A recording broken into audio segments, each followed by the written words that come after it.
There you go. Oh, In the works with Brandon and Usa. Again, thank you, Raviv, as always. our number one supporter. Number one supporter and listener. And Anyway, listener, yeah. so today we're kind of like thinking about staying centered, talking about it. Yeah, we're just thinking about it, not sure if we'll actually, stay centered or anything, but just kind of the idea of staying centered.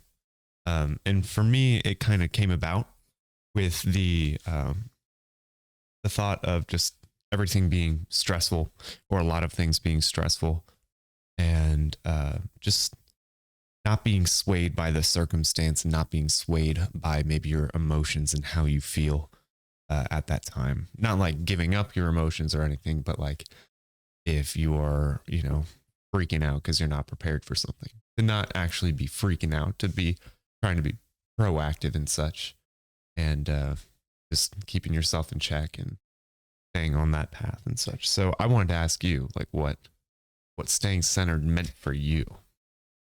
Well, Brandon, have you ever felt stressed, anxious, or overwhelmed in your daily life? No. Do you struggle with productivity and finding a sense of fulfillment? No. Okay, I'm not going to read. Yes, to a lot of those. Half the time, sometimes. But what does staying centered look like to you? What does that even mean to you? well, to me, Yes, to you. it is staying in The center. staying yeah. It's staying balanced and maintaining a good life. Okay, what does that mean? What's balanced? Well, it's I want to say it's more of like balance inside of yourself. In pH balance? yeah, that too. There's always a balance. What scale? On what scale? I have no idea. Yeah. But it's pretty much being more calm and just pretty much cool headed. Not letting really external things get to you. Mm-hmm. Just being in the moment, being there, understanding what's happening, and just kind of reacting to it that way. What are your thoughts on, say, staying centered then? Like, what, because that's what you'd say it is, but like, what do you think about that? Is it difficult to do? How is it for you? How do you apply that in your life? How do you try to maintain that? Well, staying centered is definitely very hard. It actually kind of goes hand in hand with mindfulness, and being mindful is just, is also a difficult thing. You can definitely go into it and, just struggle. Part of being mindful is just knowing yourself. We've done a podcast about that you guys should check out. If you want to just kind of like it's go being over more aware of yourself, Mm-hmm. and just being patient and compassionate to yourself, which is very hard. A lot of people struggle with it because you never really view yourself like that. A lot of people like to push themselves, and because of that, they aren't patient with themselves. They just expect the best. But when it comes to thinking about someone else, they would obviously be more compassionate and understanding and more patient towards that person. Sometimes. Sometimes, yeah. You would hope so. No, you're right. Sometimes, Yeah. but But I definitely think that it's important yeah. to at least do your best to do that, even though it's so difficult. Of course, I think we talked about before of how like mindfulness is very much a practice and not just like a given. You have to be on it all the time, and you get better at it. Of course, there isn't a end all be all that we know for mindfulness of just like you could try to be aware of everything, but you're not going to be aware of everything. So and you may not need to be aware of everything, just important things. It's kind of staying on that line. So when I initially thought of centered, like being centered, it reminded me of something that happens to me when I just feel like I enter like this room where I can see both the big picture and the small details. And I could watch that as it unfolds. And it's not like specific type of like focus or anything, but it's more of like a broad or a general focus, almost like an awareness, like that mindfulness, right? Mm. And I often feel like that I leave that room and then I forget about it, but something will remind me about it and I'll kind of come back and I'll enter that room and then I'll be like, oh yeah, that's what I was doing. Like I understand again. I remember. And I feel like every time I enter that room, I'm progressing. And every time I leave it, I'm just kind of going weird ways. Not necessarily a bad thing, because sometimes you learn things by going weird ways. But when I return to that room, it's just like things make sense. Things have a process, a path. And I can see it more. I can see everything. And so it's kind of like how do I stay in that room with everything, in that headspace? Mm-hmm. It's what I initially thought being like centered is. It's being in that headspace where you're not like thrown about, tossed by the winds, but you understand big picture what's going on and also to the details. And everything's more clear. And yeah, so it's just trying to do that. And I was like, how do I stay in this space? And you were talking about mindfulness. The thing I wrote down was, learning about yourself and your surroundings. Because the more you're aware of things, the more you can kind of navigate things. So it was just also establishing like reminders and cues. Because for me, to get back into that headspace, sometimes a certain song will come on that I maybe listened to a lot while I was in there or something. And I'll just be like, oh yeah, I forgot about, how I was thinking before, how to, be in this headspace, how to be on this path. And then, a simple song or an action will remind me. And then I'm like, okay, I'm back in it. Mm-hmm. And then, later I'll fall out of it for whatever reason. I guess the idea would be like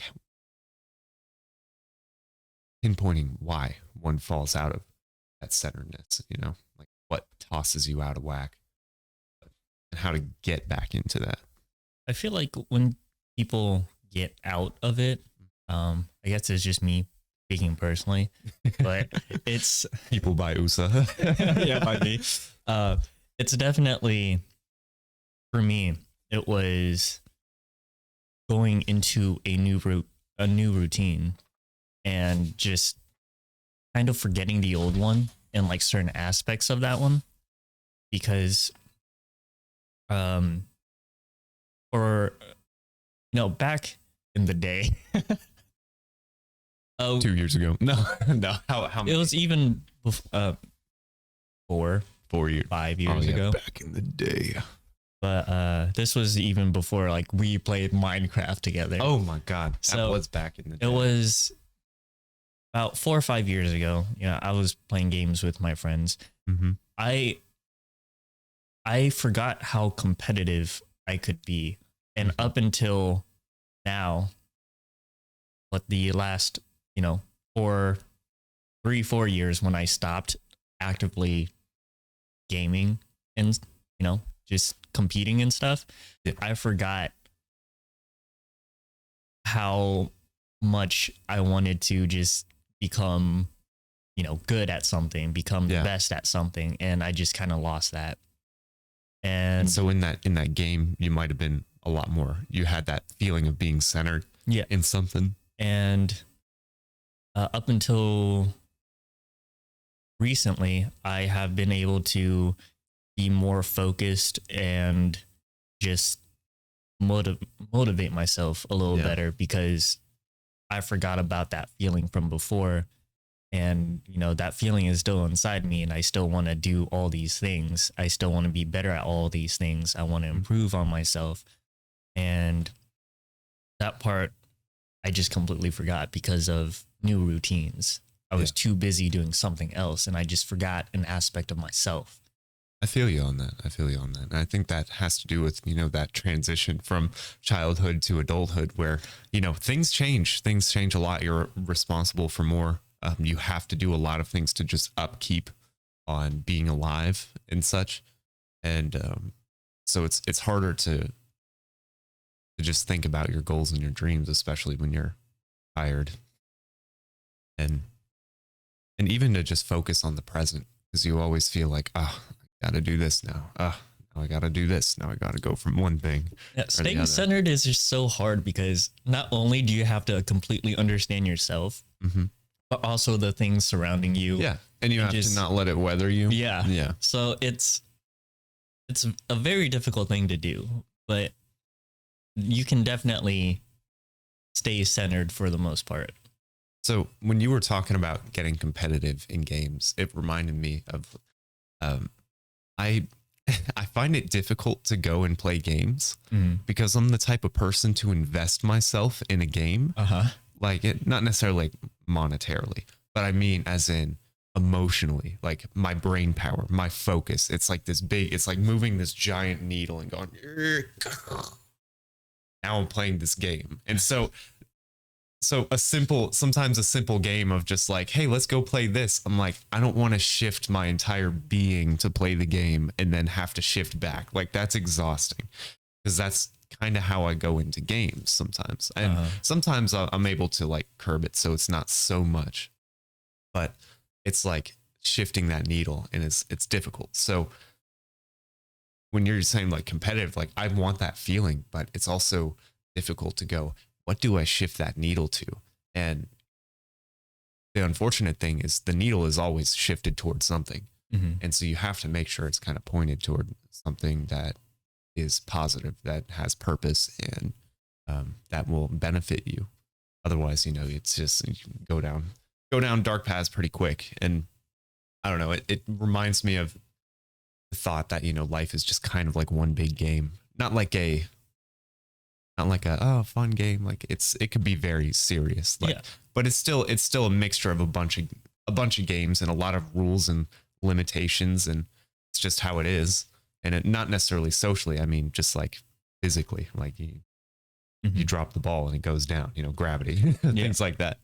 But I have to remind myself, like, okay, life is a type of game, right? Yeah. And I'm already on the field. There is no getting off this field. I'm already on the field. I might as well play, Yeah. Because if you learn the rules and you learn how to interact with the players, then you can actually, have fun, have a decent time. But, if you don't learn the rules, you don't know how to, you don't get along with the players, then you break the rules, but things happen to you, which could mean, like mixing this with this and it blows up and you get hurt or something, learn the rules of life, like I'm talking physically and socially. And then learn how to play with the players, and then you could actually have fun. You could have a good game. But the biggest thing is, hey, you're on the field right now. So you gotta play. And you may not know exactly how to play or what the goal is of the game, but you got to start making moves and make your situations better, so you're not getting lost in the waves. And people are like, hey, you broke the rules. And you're like, I don't even know what the rules are. Like that. So I actually asked some of my friends. I was like, hey, it was like 3 of them. And it was yesterday. There was no prep to this. I was just like, what do you think of feeling centered? And they're like, what's this about? Like, like what? Why are you asking me this question? I was like, just, how do you feel about staying centered? And he was just like, I don't ever use those words. So it's at some point we just need to call your friends and just have them on this podcast. Just boom. I don't know. I think it's nice. I might ask them more questions that I ask on here, because no, I think that'd be really nice, and we can actually put this to use too if we ever wanted to call someone. Yeah. I don't know when people are available. I think they all work on Fridays. Oh, okay. But yeah, so I like talking to them, and especially in that setting, because it's not, podcast. It's not serious. They could just throw out whatever. Like that's where like some creativity happens, because you're not thinking, oh, what are people going to think about my thoughts? They know me and know that I'm not going to judge them for their thought. I'm just going to ask more questions. And so they'll throw something out there and they'll try to give a good answer. It's always interesting. But so yeah, they were they were just talking about that, and Drew, one of my friends, was just like, okay, after I was able to get him past the he never really used that specific language. I was like, okay, what do you think it would mean? What do you think other people would mean? Like what? After I got past that, he kind of gave his, kind of answer per se, which, like I said, no prep time for any of these guys. They just kind of said what came to mind. Yeah. They were just like, well, he was like, I think it's, being able to stay in control of yourself. And then another one, Blake, was like, I was like, what do you think about when you hear someone like being centered? And then he was like, put together, well off, and not centered would be like in a ditch, going down a dark path, such. Okay. So we kind of went through this list of thoughts of like, can you shift, being centered on and off? Like, can you go back and forth? Or are you always centered on something, or are you not centered on anything? And kind of the thought was you are centered on something all the time. It's just in which direction and in what. Yeah. And so being not centered, or at least this was my interpretation of what was being said, being not centered was still kind of being centered just on a bunch of different other things, like very dispersed. So maybe technically it's also not centered, like there is no center or focus. So I guess it's kind of the same thing. It's just oh no. Being centered, you can not be centered, but you can also be centered in the wrong direction, is what we said. Never mind. There we go. That's what it was. That makes sense. And we were also like, is being centered a feeling, or is it objective? Depending on who you are, I definitely want to say it's a mix. Well, objective means it doesn't matter who you are. There is a staying centered. Is it subjective or objective? I think it's more subjective. Subjective? Because every person can feel their own centered. Yeah.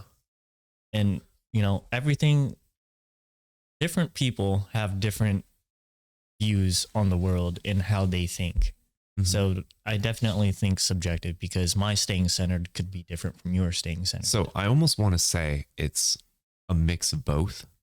Like there are objective aspects to it. Like since, you have your human body, right? There are limits to what it can do.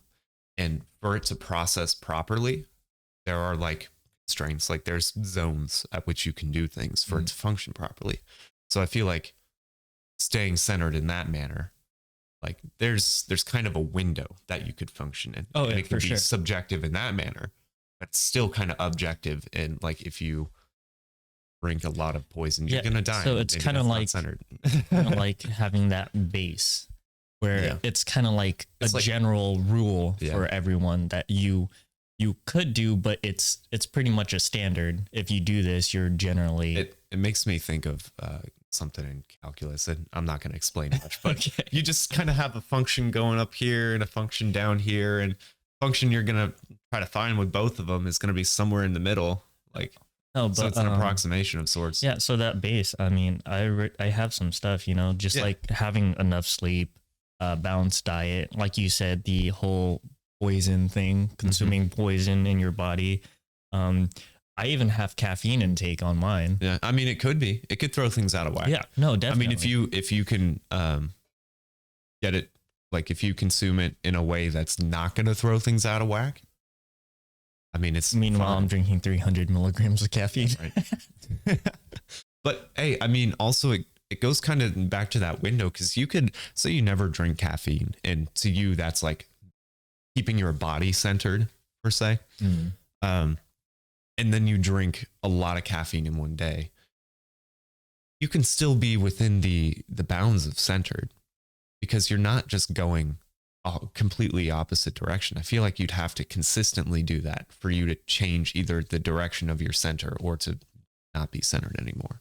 So I feel like it is kind of like an area, like it's a window and not necessarily a pinpoint. Definitely. Because as of right now, if I were to change my caffeine intake to absolutely nothing, like not even half, it would actually throw your body out of whack, right? Yeah. So I think my staying centered right now is at least some sort of form of caffeine, whether it's a little bit or a lot of it. Yeah. Yeah. No, I get you. Yeah. And for me, like I don't drink caffeine a lot, but this week I would have a little bit because I had like 2 tests on in one day, right? So in my big water cup, I put, all the stuff I regularly do for like hydration and stuff. And then I put a little bit of caffeine in there, and that bottle was just, I would drink that throughout the day. So it wasn't a lot of caffeine for me. So it wasn't, going to the extreme where I'd be like, high, like I get if I drink way too much caffeine. It's just enough to reap those benefits. So it stays within my window. It's funny because I was just thinking, for me, my caffeine intake doesn't really affect my sleep much. No, it's because you're adapted to it, because you've been drinking that for so long. I've been drinking it since I was really a kid. Yeah. Yeah. But I just remember you saying, yeah, I had some matcha last night. And then you just stayed up really late. Yeah. I thought that was funny. Yeah. No, it was. But, yeah, it affects me because I never. Definitely. Yeah. And I didn't want to rely on it. So that's why I don't have it. Because I really do like good coffee. I do enjoy teas. I do, so I'm not like against caffeine. I just didn't want to rely on it to get up in the morning. So I wanted to see more benefits from it. And I had heard someone say, like, if you abstain from drinking caffeine for however long and then you drink it, it's like those benefits are intense. One day I did that. When I was out with a friend and I had a big cup of coffee and I stopped at green lights. I was high as hell on caffeine and I didn't know it, and I got to my destination safely. Of course it wasn't that far at all, but I mean, I was sitting there just like smiling and, everything was kind of euphoric. I'm like, wow. Like that's powerful. That's a lot of caffeine. So yeah, it was nice in that sense. Another thing my friend said, and I think he kind of, in my mind, illustrated this nicely, especially with the word centered. If you think of centered in a circle, but he said it's like orbiting around the highest ideal or your highest ideal. So you have your highest ideal as maybe the point in the center, and you're orbiting around that. And I thought, and he said maybe it's not necessarily a circle, and that made me think of like, geometrically, like maybe it's an ellipse, right? So maybe it's not a perfect, just going around perfectly in a circle. Maybe in one way you're kind of going longer out, like going further out, and in the other direction you're kind of going short. And in an ellipse, there are 2 focal points, but you're still kind of orbiting around both. Yeah. So I don't know. Maybe you could apply geometry to that shit. But he said it nicely, and that one was Drew. He said orbiting around the highest ideal. I like that. Yeah. And then you go, and that actually is really great because then it poses the question, like, what is your highest ideal? And that kind of goes into what I think we were talking about a while ago of your ideal self. That's like, that includes being aware of yourself and understanding, putting kind of that image up of what do you think is the best course of action and trying to align yourself with that.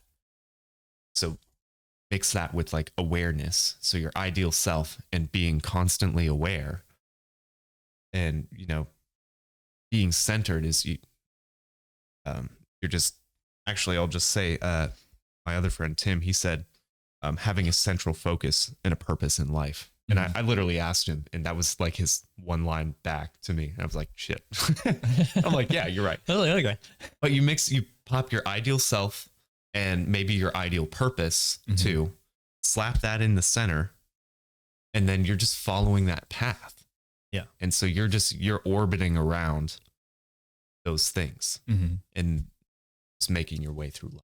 And so I thought that was like kind of beautifully illustrated in my head and the way things kind of like mix together.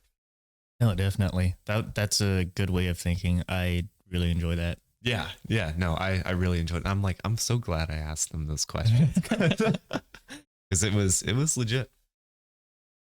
Yeah. I need to ask my friends questions. Yeah. No, I was thinking about, because sometimes like we have some decent, just briefly, some decent conversations about things. Mhm. And I think it's interesting how multiple minds think better and also not at the same time. Mhm. So, well, it depends, but it could be good or bad.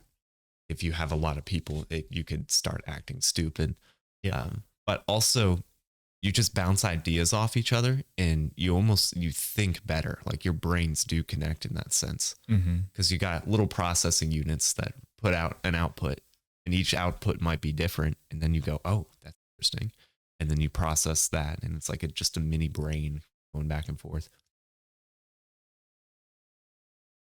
But I don't know. On staying centered, how do you think you could apply this to your life right now? Um, I mean, to really apply it, you need to learn how to really practice it. Mm-hmm. And that's a little difficult because it's just such a big thing. There's so many different ways you can go about it. Yeah. Just like your orbiting thing, at some points, you can get further away from yourself. And at some points you are closer to yourself. So it's just really just like we've been saying over and over, it just really staying connected to yourself, knowing your surroundings. Some ways I found online included some regular exercise. Doesn't have to be like intense or anything. So actually on that point, something I often hear about and I've heard it from people like David Goggins and other things. And like David Goggins does a lot of like endurance stuff, like pushing his mind and body to the limits.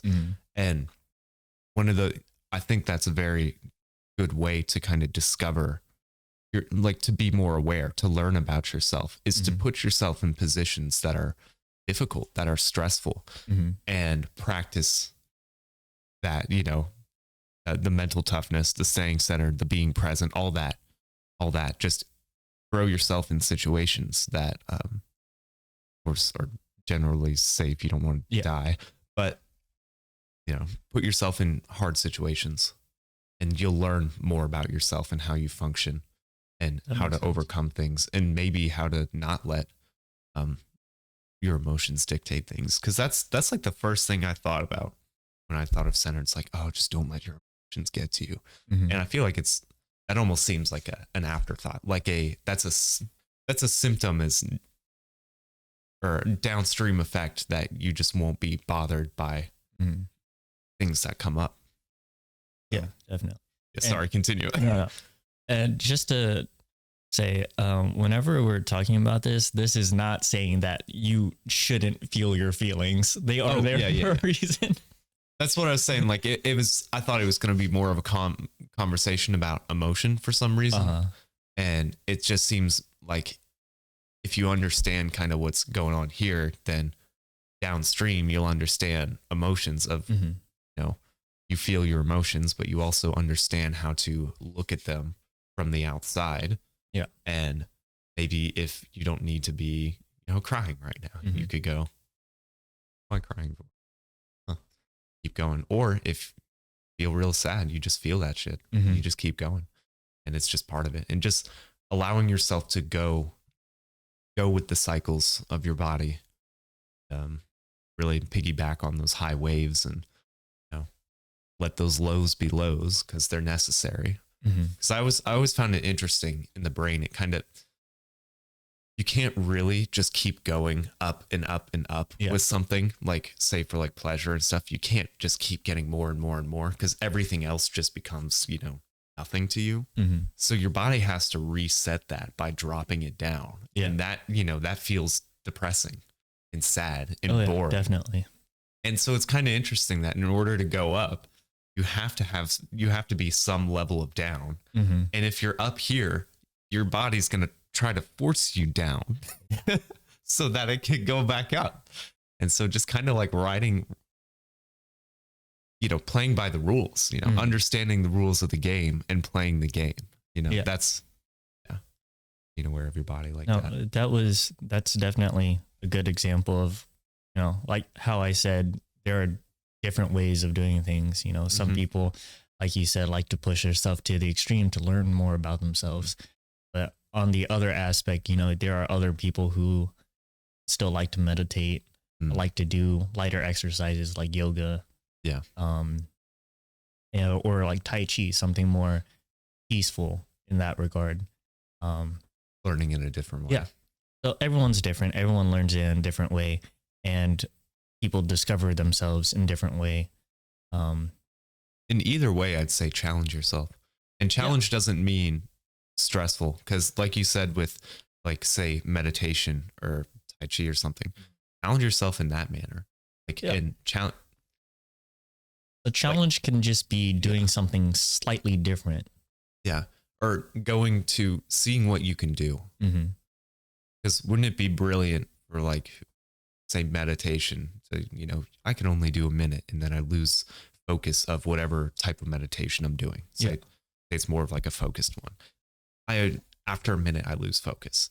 Well, trying to meditate to have higher focus and trying to see how far you could push that. Like, oh man, I ended up focusing on something, like actually focusing for 20 minutes. And that's like the biggest milestone. It's taken me 3 years to get to that point. Yeah. Which I don't know how long it takes to get to that point. But it varies. Yeah. I haven't challenged myself in that manner to have that specific meditation goal or anything, but challenge yourself in that way. And you don't have to necessarily, just do a bunch of extreme stuff, but you could also challenge your body physically.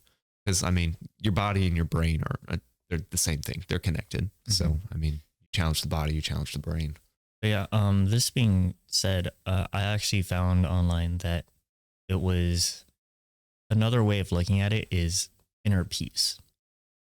So I think of Kung Fu Panda. Yeah. No. Yeah. No. That's exactly what I put it in the water drop. You know how beautiful that was? No, I put that on my That was notes. the second one, right? Yeah, that was the second one. That one was so good. I really liked good. that one because that dealt with more pain than anything They're else. coming out with 4. They're making it. I hope it's good. I do too. I hope it's good because that second, like the first one was good. The second one, like just the raw emotion, and like people were being taken out and stuff, and then they were like really getting to the like core of like troubles and such, and like how Tigress was like, I used to punch these trees until my my hands went numb, and I'm like, fuck. Yeah. He's like, and she's like, how the fuck would you know about me? Like, it's definitely good. I kind of like how they type the second and third one together with the whole dad thing. Oh yeah, because in the second one it's just like, oh, you're not my dad. You're not. I love that part where he was just like, he was talking to her. He's like, I don't know how to tell you this, but you're adopted. And pretty much the paraphrasing. I knew it. He's like, you did? And then in the third one, it's just like, oh, I found my real dad. Yeah.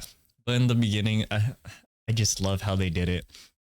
The dumpling challenge. Yeah. And then just like, yeah, I lost my son years ago.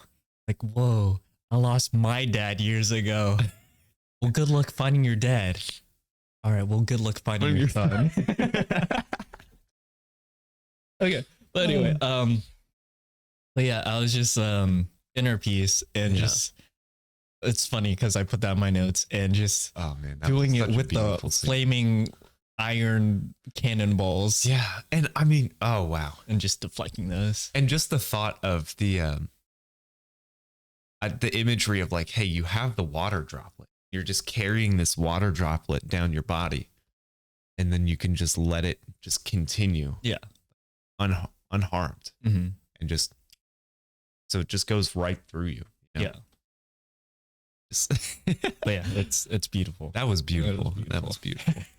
But now I need to watch that movie again. Oh yeah, I watched it like maybe not even maybe a month ago. Mm-hmm. Yeah, great. We watched all the films. It's great. I mean, I guess there's something to be taken from movies. I mean, movies are just like they're little life practices. they try to illustrate something in life, even if it's for just pure entertainment. There's always, it's replicating the same system that's out there. No, So definitely. There's actually a YouTube channel called Cinema Therapy. oh yeah, Love it. is that the whole like purpose of it? It just goes, yeah. They take a movie, look at a certain aspect, and it's pretty much just a therapist reacting to whatever they're focused on. Yeah. And he just talks about it and stuff, and it's really cool. Yeah, when you watch movies, not necessarily for, I'd say, entertainment, but for like practice. Because like I said, everything's a game, you know, even games like board games and card games, those are all life practices. Yeah. Like that's you practicing for the You game can- of life. You can have a team game Yeah. that will translate to the real life Yeah, that allow you to work with others. exactly. It's finding constraints and, you know, going within those constraints. So it's life practice, and Yeah. the systems kind of like shuffle down. So the way life works, you'll find it replicated in the way your games are. It just top down, bottom up. But same with movies and content like that. Now, some of them, you know, they bring ideas where you're like, okay, that's an idea, and it's kind of kind of weak. Maybe it's stupid. Maybe that's what makes a bad movie, is the idea is bad, and people can tell, and they don't necessarily, like, it's poor execution of the idea. Like there's an idea and they're trying to get to that idea, but they don't quite get to that idea. They don't align with the idea. And so people are like, that's a bad movie. Yeah. But a good movie perfectly aligns with the idea it's trying to convey. 'Cause it's funny that you mentioned that, because that same channel I was talking about, Yeah.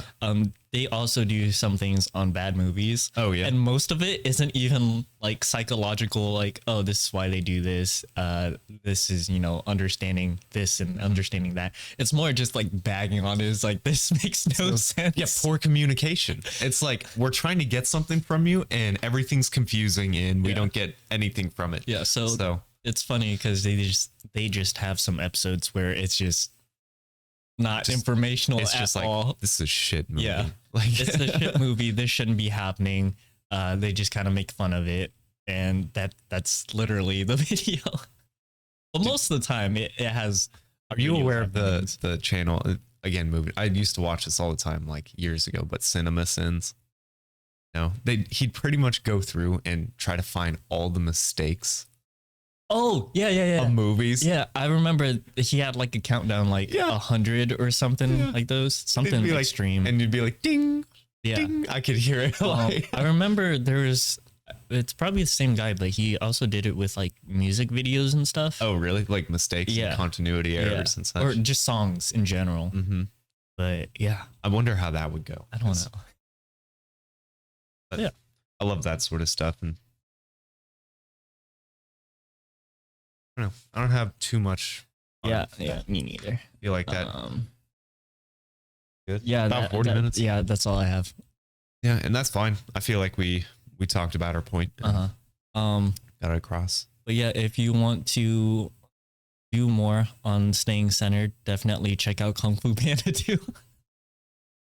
You'll find that inner peace. That inner Not peace. sponsored. Yeah, right. No, But you know, it's a good movie. now certainly check it out. Try to become aware of yourself. You know, your purpose, or a purpose. He found Just a central focus. Poe found inner peace by accepting that, you know, he just remembered Oh yeah, I guess how his parents, you know, were attacked, and then how he accepted who he was. Yeah. He wasn't. No, that's the questioning. third movie. Oh, was that Yeah. the who he was part? Yeah. What was the Oh, yeah. What was the second? Was it the turmoil about? Yeah. His- Of like who he was, where he came from, Yeah, and it and pretty much how he got where he was. yeah, and yeah, something I do want to make a point about, and I mean this, you'll find this everywhere in like mindfulness, whatever, self-help, you know, whatever, is the concept of, you know, the forever now. Like everything's always now. It's always now. So just, and the be present is to understand what's going on right now. Be aware of right now. You know, don't have to make up everything in your head of how everything's going to go and try to live in the future or the past. Think of where you are right now, what you're doing, and, you know, act within the now. So Yeah. that would be a good one. Just like in the first Kung Fu Panda movie, I don't know if I said this in like the last one, but Master Oogway. Okay, go for it. I think you said it again. Well, I'm not. I'm just gonna say it. Say it. So it's pretty much you worry too much about the past and what will be. The past is. I need to look it up. Look it up real quick. I want to hear this. I want to hear a smooth one of this. A smooth version of it. Oh Do you have it yet? no! What No. Master Oogway. Oogway. Master Ugly. No. Noodles don't noodles. Noodles. All right. Childhood. All right. So Okay, you got it. the quote. Oh. All right. So the quote. Sorry. Technical difficulty. Yeah, why does it keep popping up uh, with something like that? Yeah. All right. Okay. Here we go. It's quit, don't quit. Noodles, don't noodles. You are too concerned with what was and what will be. There's a saying, yesterday is history. Tomorrow is a mystery. But today is a gift. That is why it is called present. I guess with that, we'll just Yep, that's it. That's all we have. thank you. Thank you. Bye. Bye.